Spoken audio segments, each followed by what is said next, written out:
1930 à 2015, le règne d'un grand batteur.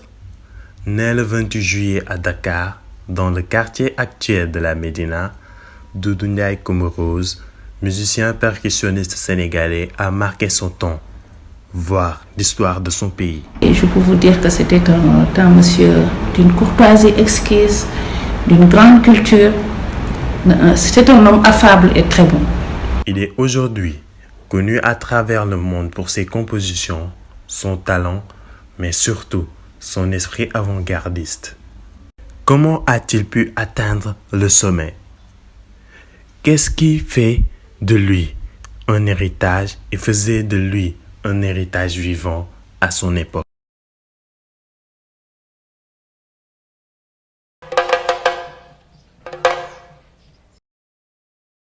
Je m'appelle Elhadji Moustapha Ndiaye. Mon nom d'artiste est Tafa Ndiaye Rose. Je suis un fils à Doudou Ndiaye Rose. Madame Sarr Fatimata Sow, proviseur du lycée John Fitzgerald Kennedy. maa ngi tudd Salde Sow doom ci Elhadji Moustapha Ndiaye femme de Fatick. Doudou, il vient d'une famille griot, mais pas percussionniste du tout.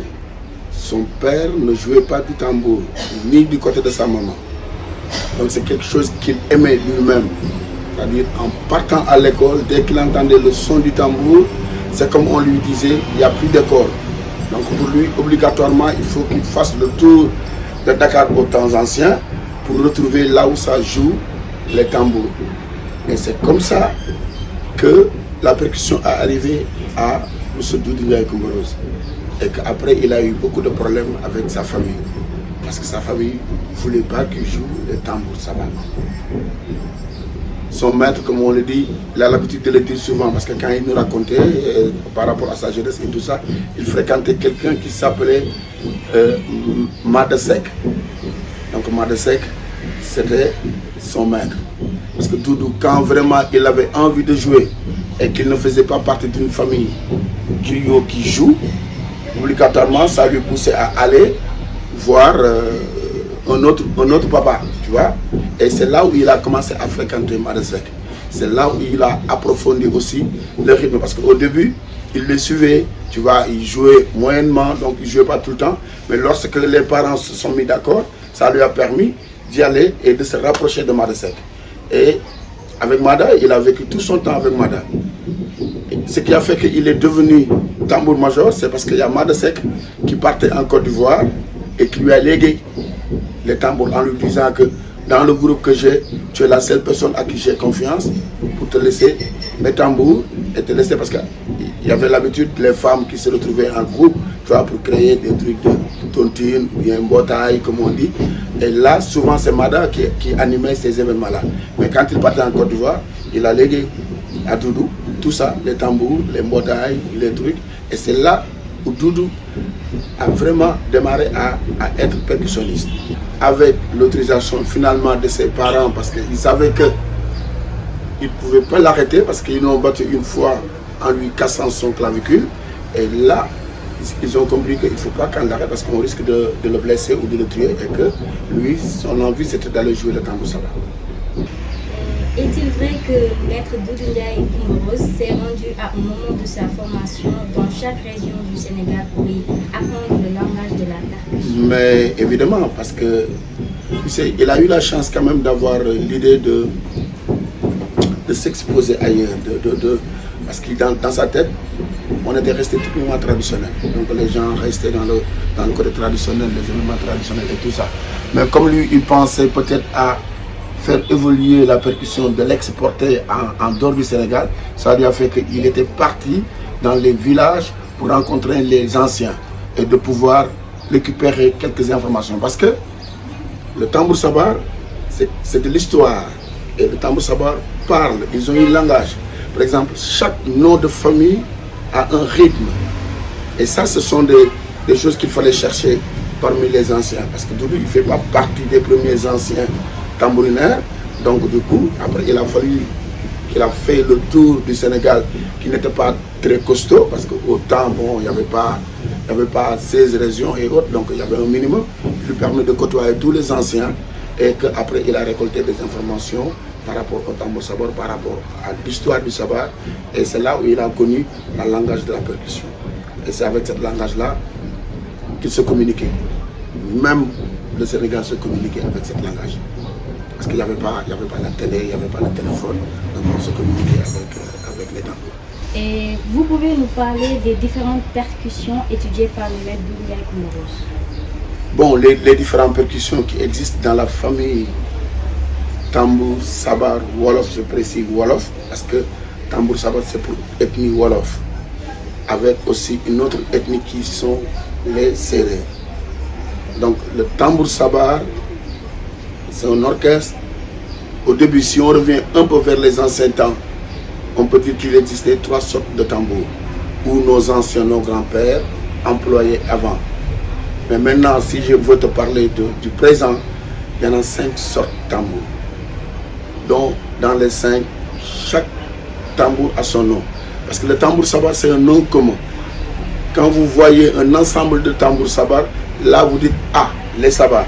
Mais si vous connaissez vraiment le secret, quand vous arrivez, vous pouvez vraiment dire « Ah, ça c'est un lamb, ça c'est un grand tambar, ça c'est un mbeng, ça c'est un nder et ça c'est un grand babas ». Voilà les 5 sortes de tambours qui existent dans la famille tambour sabar. Sauf que chaque tambour a aussi son rôle par rapport au rythme. Le lamb, c'est un tambour de basse. Le grand tambar, c'est un tambour de basse accompagnement. Le lamb, un tambour de basse. Vous êtes d'accord? Et moi, tambour de basse, mais son lien entre moi et lamb. Non, non, le fond, les différés. L'instant nous on est vu, on connaît un son grave, maanaam kon moom la ñuy tuddee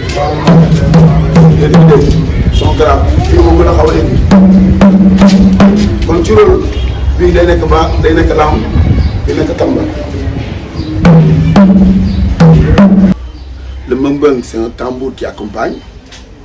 Le nder, c'est un tambour qui était soliste au temps de la jeunesse de Papa Doudou et des autres.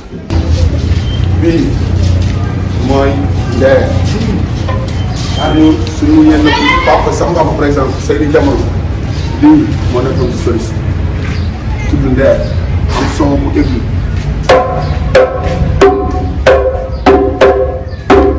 Et le Gorong Baba, c'est la création de Papa Doudou qui fait le 5e tambour. Voilà les 5 sortes de tambours qui existent dans l'orchestre du tambour sabar. Voilà. Sur cette photo, vous avez un petit-fils de Doudou.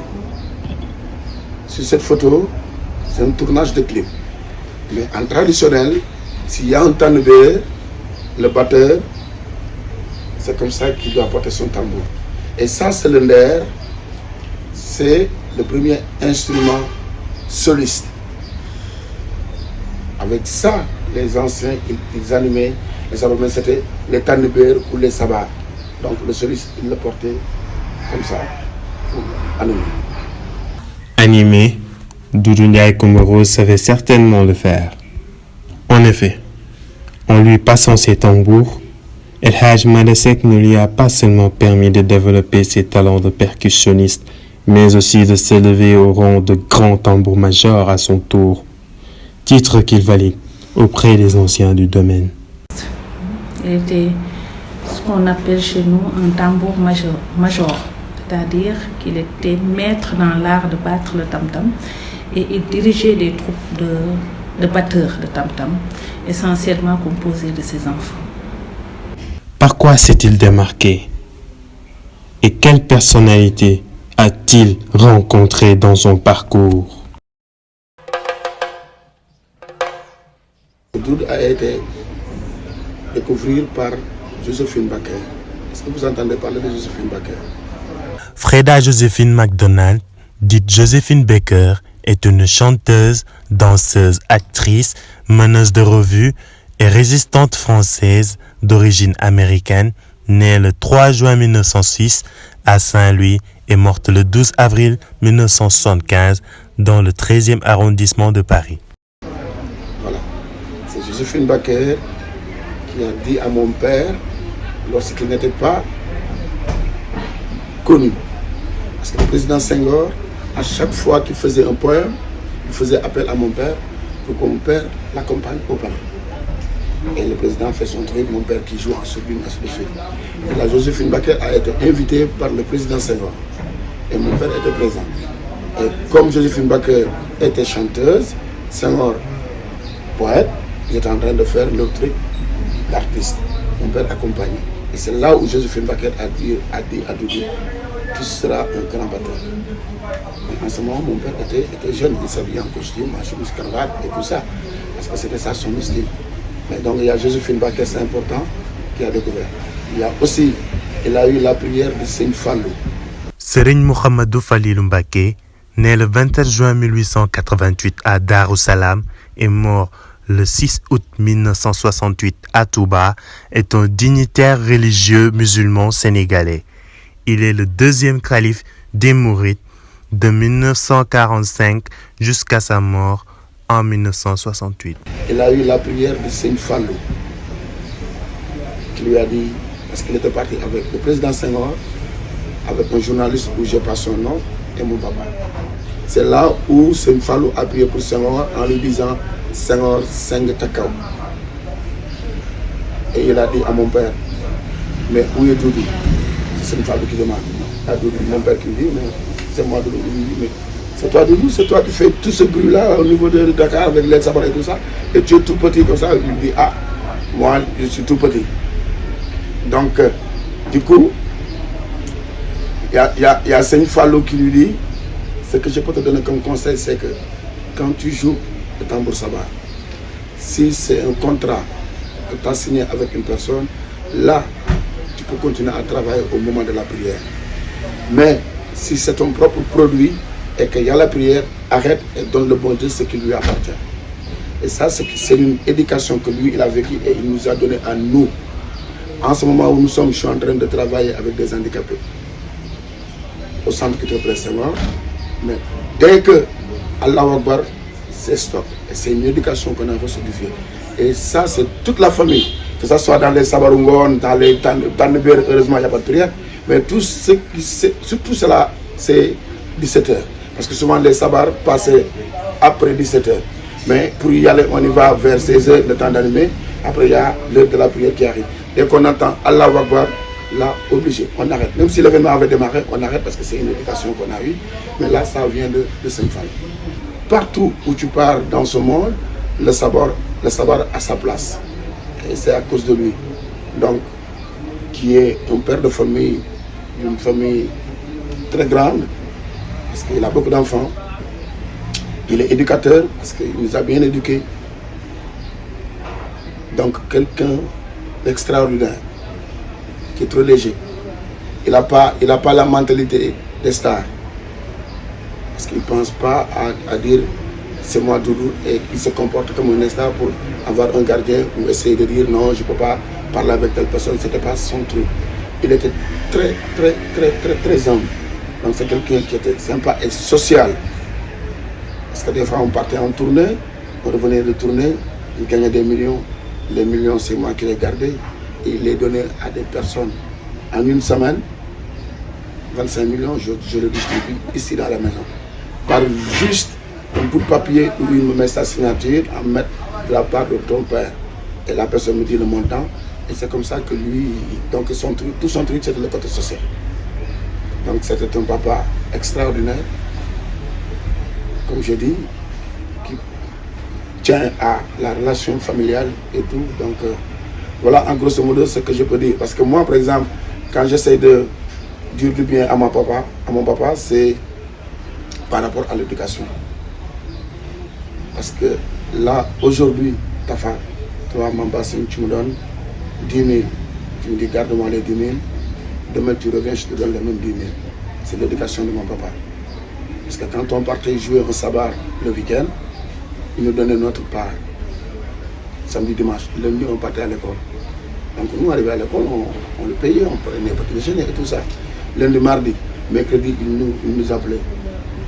Où sont les sous que je vous ai donnés samedi ou dimanche? On lui dit, mais on l'a mangé. Qui vous a donné l'ordre de le manger? Il dit, ah mais il fallait prendre le petit déjeuner. Là, il fait appel à 4 personnes. Là, il nous bastonne. Finalement, s'il nous donne le samedi et dimanche, les sous, on les mettait en dessus de l'armoire. On ne touchait pas. Lundi, on va à l'école, mardi, mercredi, il nous appelle, où sont les sous? Pam, on vient, vous avez de la chance. Maintenant, vous avez le droit de les vendre. Et c'est ça qui m'a donné l'éducation d'être quelqu'un de carré au niveau des sous. Et c'est à cause de ça, à chaque fois quand je le remercie, je passe par ça. Il n'a pas un fils fumeur. Ça, c'est l'éducation de Papa Doudou. Il nous a appris à être musulmans. On est tous pieux. Donc, quand il y a à prier, il faut faire les ablutions et tout. C'est quelqu'un d'extraordinaire. Et vous pouvez nous parler de sa casquette formateur? Mais quand je dis formateur, c'est parce que tout à l'heure j'ai parlé un peu de l'école des arts. C'est parce qu'il a été à l'école des arts et qu'il a appris le solfège. Et l'école des arts, c'était au temps des Blancs. Parce que Doudou, il est né en 1930. Donc, comme il dit souvent, de 30 à 60, il dit qu'il était 30 ans français et 30 ans sénégalais. Donc, pendant les 30 ans français, il a côtoyé l'école des arts. C'était les Blancs qui étaient là. Il a appris le solfège. Et lorsqu'il a appris le solfège, quand il est sorti de l'école des arts, il était parti au théâtre comme batteur. Et là, quand il est sorti, il a commencé à dire, on est dans le côté traditionnel. Mais qu'est-ce qu'il faut faire pour former une personne?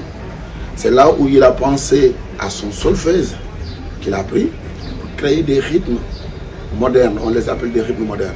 Parce qu'il fut un temps où les rythmes étaient typiquement traditionnels. Et c'est Doudou qui a créé le côté moderne. Et le côté moderne, en Wolof, on appelle ça bac. Et lui, le côté moderne, il a démarré à faire le solfège et des rythmes pour distinguer les différents sons qui existent dans le tambour savane. Parce qu'il y a des gens qui ne connaissent pas qu'il y a des techniques qui sont à l'intérieur qu'il faut découvrir.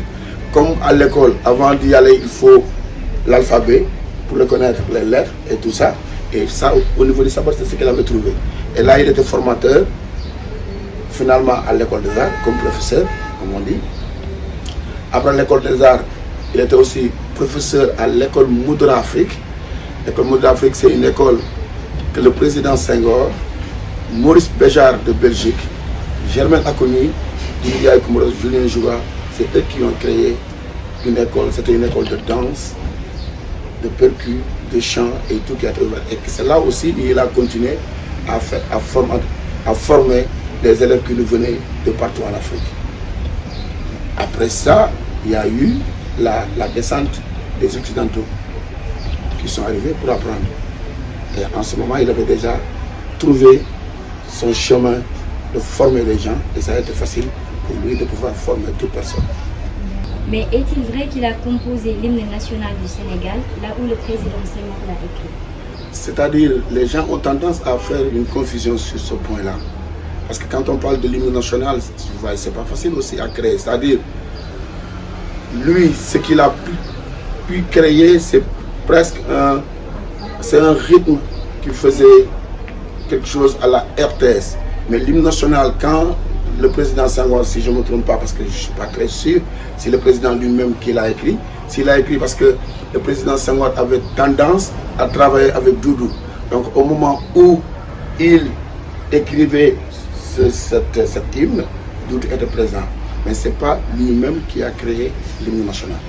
Justement, M. Ndiaye, vous pouvez revenir sur ses relations avec le feu président, M. Léopold Sédar Senghor. Voilà, tout ce que je peux te dire, c'est que c'est important cette question, parce que je vais essayer de... Parce que c'est quelqu'un qui a vécu avec le président Senghor très tôt. Il a été aimé, parce que comme Yandé Kodou, il a été aimé par le président. Donc il y a eu des artistes où le président avait une reconnaissance sur eux. Parce que mon père, quand même, comme il a fait école des arts, en ce moment, il n'y avait pas beaucoup de batteurs, tu vois, qui fonctionnaient dans ces sens-là. Et qui a fait qu'en plus, il était au ballet national du Sénégal. Donc Senghor l'a trouvé dans le groupe comme quelqu'un intelligent. Tout de suite, il a piqué. Et qui a fait que mon père est devenu socialiste. Je ne parle pas, je ne suis pas politicien, mais il faut qu'on en parle. et qu'avec Senghor, ils ont une relation extraordinaire. Même après le décès de Senghor, pour qu'on puisse aller l'enterrer, mon père a joué sur l'événement funérailles, parce que c'était une relation qui était vraiment très importante. Donc, qui fait que, bon, après, il a suivi le président Senghor sur le côté politique, où il a été socialiste et qu'il était fidèle après le départ de Senghor. Mon père, il est né socialiste, il est décédé socialiste. Parce que, bon, il y a des personnes à qui ils ont changé de casquette d'ici le temps que les autres présidents arrivaient, mais il a respecté sa fidélité. N'empêche qu'il savait que c'était un citoyen sénégalais et par rapport aux événements qui existent au niveau du Sénégal, il les faisait, tels que les défilés de la fête de l'indépendance où il y avait les majorettes. Donc souvent, il défilait, même après Diouf, il y avait Wade, il y avait Macky. Donc il dit, je suis citoyen, je suis socialiste, mais quand même je fais mon devoir de citoyen. Vous nous avez tantôt parlé de Yandé Codou-Sène. Est-ce qu'il existait une relation particulière entre Doudou et Yandé? Mais si vous essayez de vérifier, vous savez, en plus, Doudou c'est quelqu'un qui aime partager. Donc la tradition sérère, tout à l'heure je vous ai parlé de sérère par rapport au tambour. Voilà, c'est important. Parce que le tambour saba est employé par deux ethnies, le sérère et le wolof. Donc mon père, des fois, il arrivait à être organisateur parce que comme il était un peu de culture, des fois, les ministères de la culture lui donnaient un projet de faire quelque chose de culturel. Et là, il faisait toujours appel à Yandé Codou. Et on a joué plusieurs fois avec Yandé Codou. Parce que quand il y a des événements spectacles autres, souvent, ils jouent ensemble. Donc, je ne pourrais pas être loin pour voir est-ce qu'ils avaient une relation proche, à part la culture, mais ils ont vécu beaucoup de choses ensemble. Yandé Codou-Sène est une chanteuse sénégalaise d'origine sérère, née en 1932 à Somme dans le Sine Saloum et morte le 15 juillet 2010 à Gandiaye. Elle fut la griotte officielle du président Léopold Sédar Senghor. Yandé Codou-Sène s'inscrit dans la tradition sérère. Ponctué de nombreuses rencontres comme celle-ci, Doudou Ndiaye Coumba Rose mène alors un parcours riche en connaissances, marqué par ses accomplissements et gagne en notoriété avec le temps. Ce dernier ne s'est pas contenté de suivre sa voie, mais l'a également tracée. Il se distingue par ses idées novatrices et laisse son empreinte dans l'histoire de la percussion en Afrique.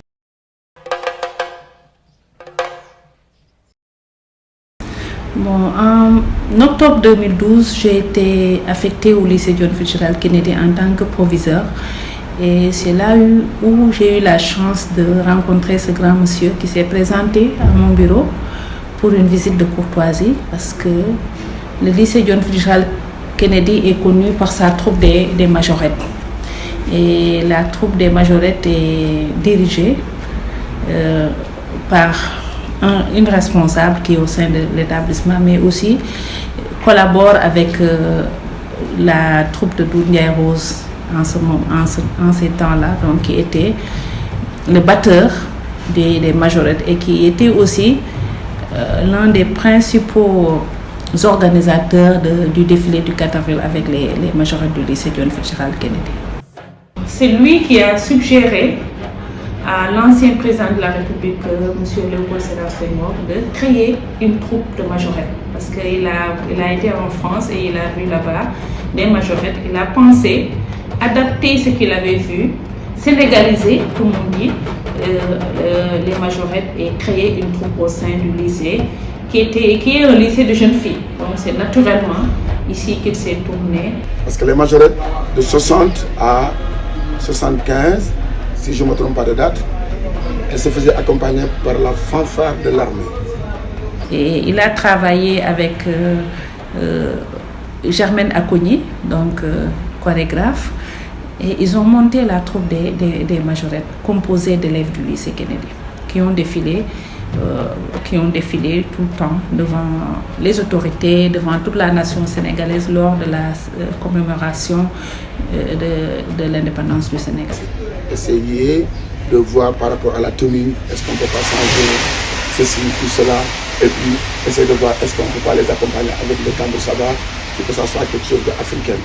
Il y avait Germaine comme professeur de danse et il y avait mon père qui a créé les rythmes avec ses enfants pour que la première année en 1975, les majorettes ont été accompagnées avec Doudou Ndiaye Rose, qui a donné du succès à travers tout le Sénégal.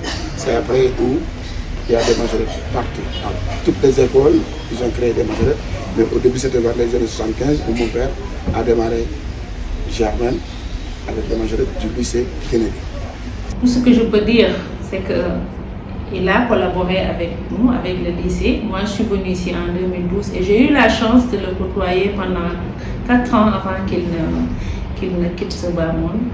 Et je peux vous dire que c'était un monsieur d'une courtoisie exquise, d'une grande culture. C'était un homme affable et très bon. Donc pour vous c'était un bon percussionniste, mais en quoi donc c'était un percussionniste révolutionnaire? Oui, il était révolutionnaire parce que il ne s'est pas contenté de battre le tam-tam tout simplement. Il a mis en scène des chorégraphies, justement avec la troupe des majorettes, mais aussi avec ses enfants, avec qui il voyageait partout. Je sais qu'il avait aussi créé une troupe de femmes qui battaient le tam-tam, les rosettes. Et comment lui est venue l'idée de créer des rosettes alors que les femmes percussionnistes n'existaient pas? Les femmes batteuses n'existaient pas. D'abord, c'était interdit de toucher les tambours au temps des rois.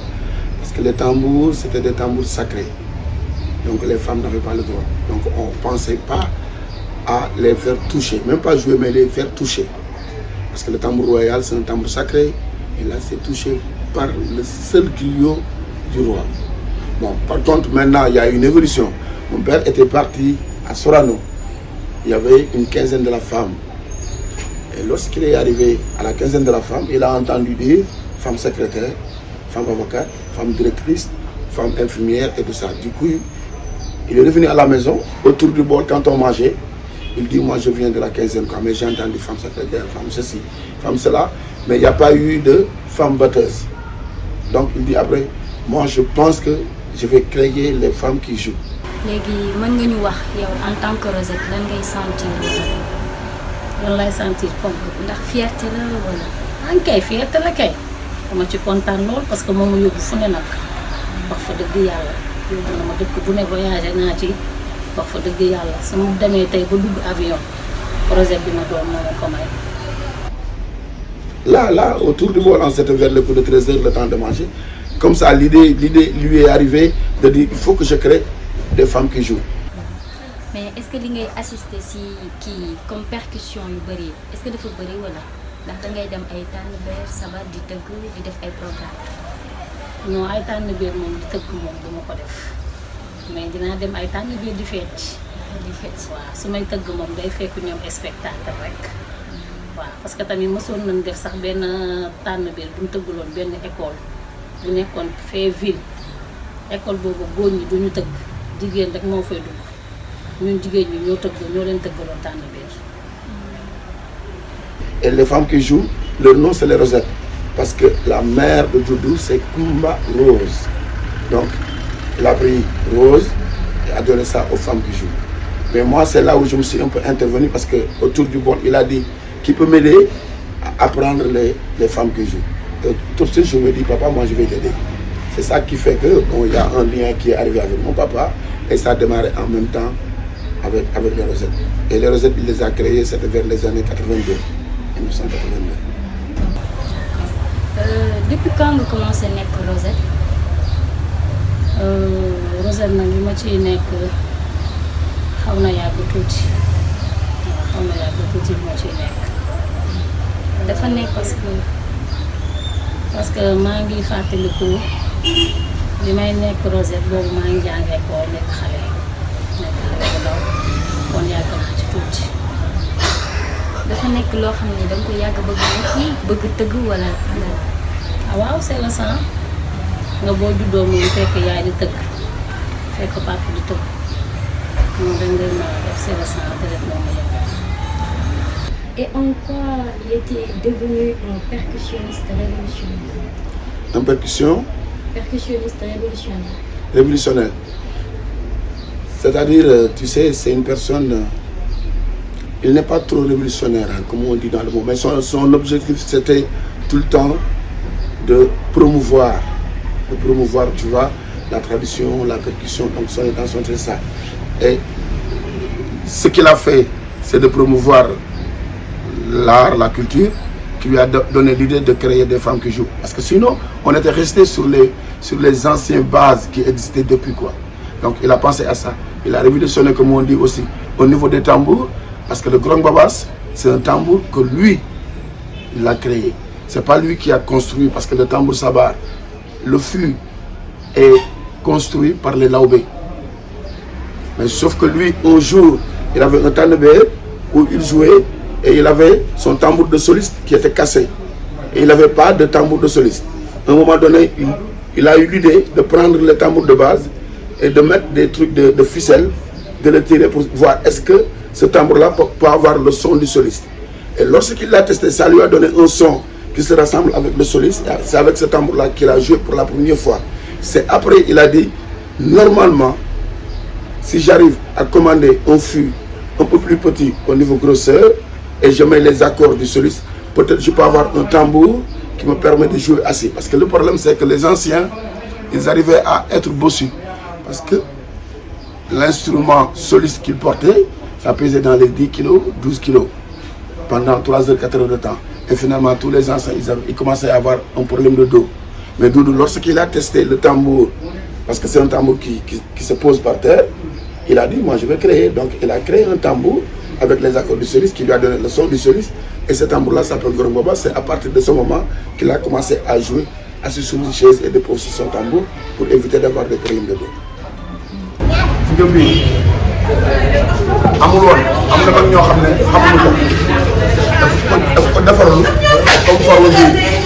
Comme forme bi dañu gën a tuuti accord yi newoon ci soliste bi mu jël ko dolli ko loolu moo waral son bi bu ko accordé moo ko ñu mën a donc lii moom mooy borom Babas.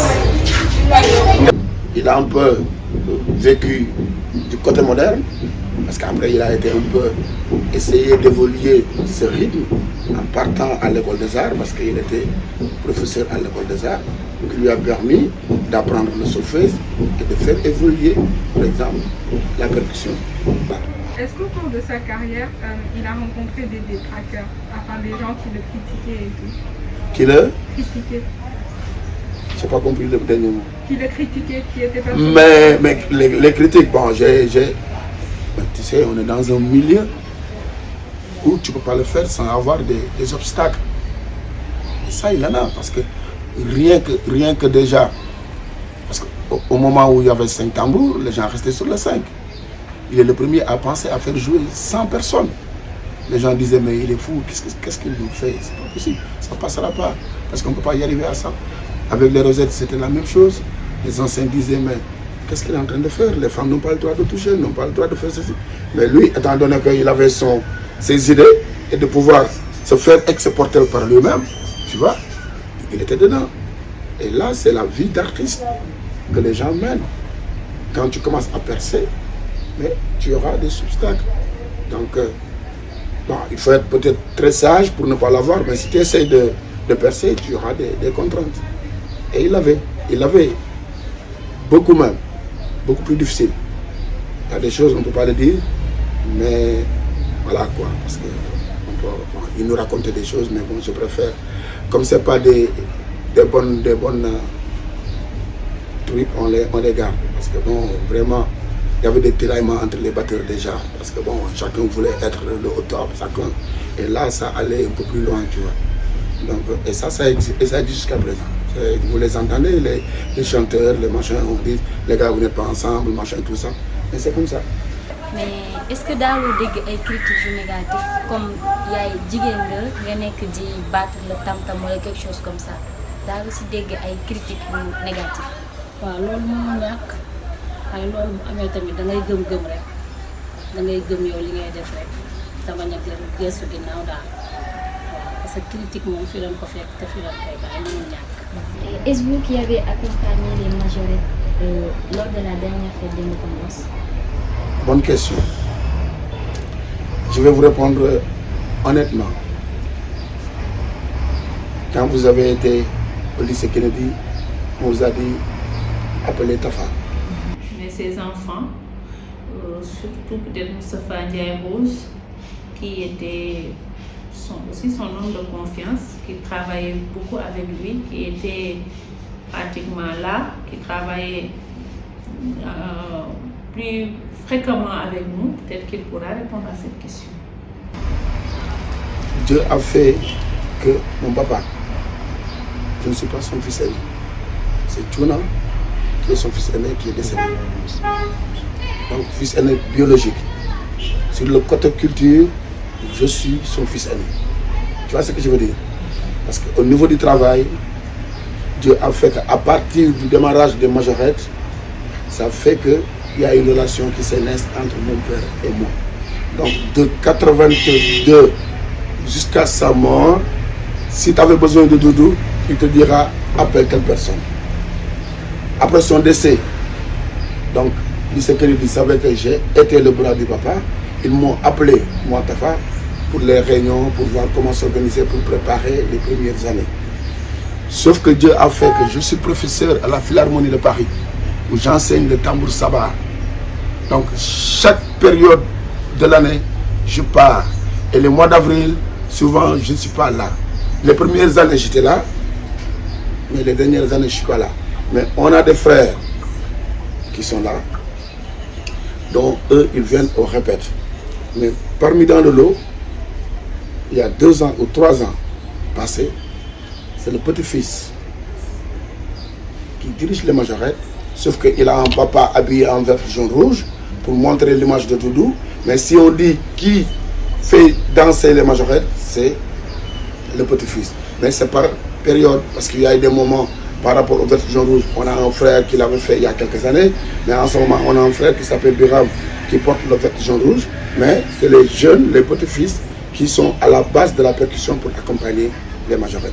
Moi, au niveau paiement, lycée Kennedy, c'est moi qui paye. Ils font le virement dans mon compte et c'est moi qui fais le partage. Même si je ne suis pas là. En France, de France, je fais le partage. On me fait la liste. De là-bas, j'ai dit chaque personne, tant, je l'envoie à mon fils et c'est mon fils qui fait le partage. Donc, jusqu'à présent, je suis un responsable de la famille d'India Kumbaros. Mais au niveau des majorettes, il y a eu des frères qui s'habillent en vert, jaune, rouge, mais il y a aussi des petits-fils qui s'occupent à jouer les règles. Est-ce que dans cette mesure, vous vous sentez un peu comme le successeur de Ndiaye Rose? Est-ce que vous pensez que vous êtes là pour prendre la relève? Bonne question. Et ça, déjà, moi, j'essaye de dire relève. Parce que dans la vie, il faut que la personne soit honnête. De son vivant, il n'a pas annoncé aucun de son fils en leur disant que tu es la relève. Donc, il ne faut pas que moi, je me dis, j'ai été tout côté de lui, j'étais son comptable, j'étais son banquier, et je me dis, je suis la relève. C'est une erreur. Et il y en a des fils qui disent qu'ils sont la relève. Mais il n'a pas dit de son vivant.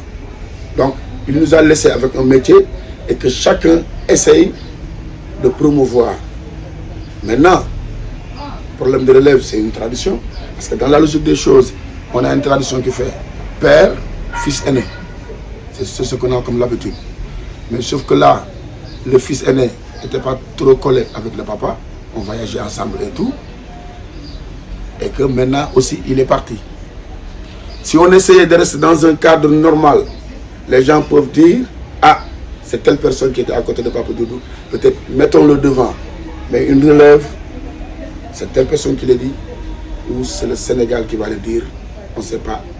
Ça peut être un fils, ça peut être un petit-fils, comme ça peut être un arrière-petit-fils. Parce que pour le moment, toute personne ou tout fils de Doudou dit que c'est lui la relève, il raconte des babas. Ce qu'il n'a pas dit. Moi, il a été interviewé en 1985, c'était la dernière fête de son anniversaire. Il a été interviewé par Le Quotidien. Et j'étais à Paris, j'ai une amie française qui me dit, j'ai lu une interview sur ton papa, qui dit en bas, Tafa Ndiaye Rose jouera à ma place. Je lui ai dit, ah, nous, on ne l'a pas vu au Sénégal. Il me l'a envoyé dans ma boîte mail, je l'ai lu, je me dis, ah, mais moi, ça ne me pousse pas. Le fait de dire Tafa Ndiaye Rose jouera à ma place, ça ne me donne pas l'opportunité de dire que moi je suis la relève. Moi, ce que j'ai dans ma mémoire, c'est que j'ai été la personne qui était vraiment le coordonnateur de la famille envers lui. Donc pour moi, j'ai pris cette phrase-là comme peut-être être le coordonnateur de la famille Doundiaye Rose pour qu'il y ait une continuité. Mais je ne le prends pas dans le sens de dire relève, parce qu'il n'a pas dit. Il n'a pas dit à aucun de ses fils, il n'y en a pas.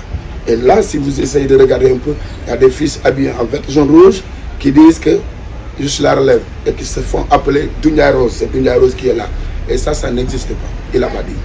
Maintenant, chacun essaie de gérer. Là où ça va tomber, ça tombera. Parce que Maï Doundiaye Rose, ça ne se dit pas. Il y a Doundiaye Rose, c'est ce qu'il faut dire. Et là, il faut attendre que les gens le disent. Mais il faut prouver. C'est tout. Et vous pouvez nous faire le portrait résumé de Maître Doundiaye Coumba Rose? Donc, Doundiaye Coumba Rose, donc c'est un tambour major. Il a été nommé, bon, comment on appelle ça? Être humain vivant de Sonatel. Je ne sais pas si c'est le bon texte ou pas, mais par UNESCO. Patrimoine humain. Patrimoine humain vivant, qui a été nommé par UNESCO. Il a représenté le Sénégal un peu partout. Parce que si on essaye de dire que le Sénégal est connu à travers le monde, il a joué un rôle important dedans. Parce que le fait que de passer au bicentenaire de la Révolution française et que le président Diouf était présent et ne savait pas que le drapeau du Sénégal allait flotter ce jour-là, en 14 juillet, ça lui a fait un choc. Donc du coup, tout de suite, il y a le monde qui se sont réagis. Et le président Diouf a dit à mon papa, le nombre de coups de téléphone que j'ai reçu depuis que je suis président, je ne l'ai jamais reçu. Mais après ton passage, c'est comme si c'est moi qui avais passé. Et ça, ce sont des actes que lui, il a posés pour vraiment faire découvrir le Sénégal. Partout où tu pars dans ce monde, le savoir a sa place. Et c'est à cause de lui. Mon fils, il est en début de carrière, parce que lui, il est né dans la percussion. À l'âge de 6 ans, il a défilé à la fête de l'indépendance avec son grand-père. Et là, il est en train de rentrer dans la musique. Ça veut dire qu'il est percussionniste, mais là, il devient chanteur. Mais dès qu'il met quelque chose dans le net, tu vois, une autre personne qui réagit, une autre chose. Et là, il a deux grands-pères, Doundiaye Rose et son grand-père, parce que Doudou est mon papa. Sa maman, Elhadji Badara Mbaye Kaba, je ne sais pas si vous le connaissez, c'est un ancien chanteur traditionnel qui chantait tout ce qui est fanal, les guettes et tout ça. Donc c'était au temps de Ablaye Mboub. Est-ce que vous avez entendu parler de Ablaye Mboub? Voilà, donc c'est un ancien de Ablaye Mboub, donc qui était là. Donc il s'accompagnait avec le père de Doudou Seck qui est décédé. Donc c'est eux qui chantaient à ce moment-là. Et c'est Elhadji Badara Mbaye Kaba qui est son grand-père maternel. Et là, il est dans le circuit de la musique, c'est-à-dire traduit moderne. Donc il prend le côté de Doundiaye Rose et le côté de son grand-père, mais en rajoutant des instruments techno et autres. Est-ce que mën nga ñu wax Doundiaye Coumba Rose benn yow impression yi nga am si moom en tant que Rosette di liggéey ak moom? Xanaa muy maam ju baax rek, maam ju bëgg sët, macha allah bëggoon ñu lool na fonkoon ñu lool, tegoon ñu suñu place, bëgg ñu mënoon ñoo jàppale, macha allah te liggéey ak moom tamit neexoon na lool. Trésor humain vivant. L'UNESCO n'aurait pas pu trouver meilleure comparaison. Comme les pièces d'un coffre rempli, Doundiaye Coumba Rose a brillé, laissant surtout sa lumière réfléchir sur la culture sénégalaise.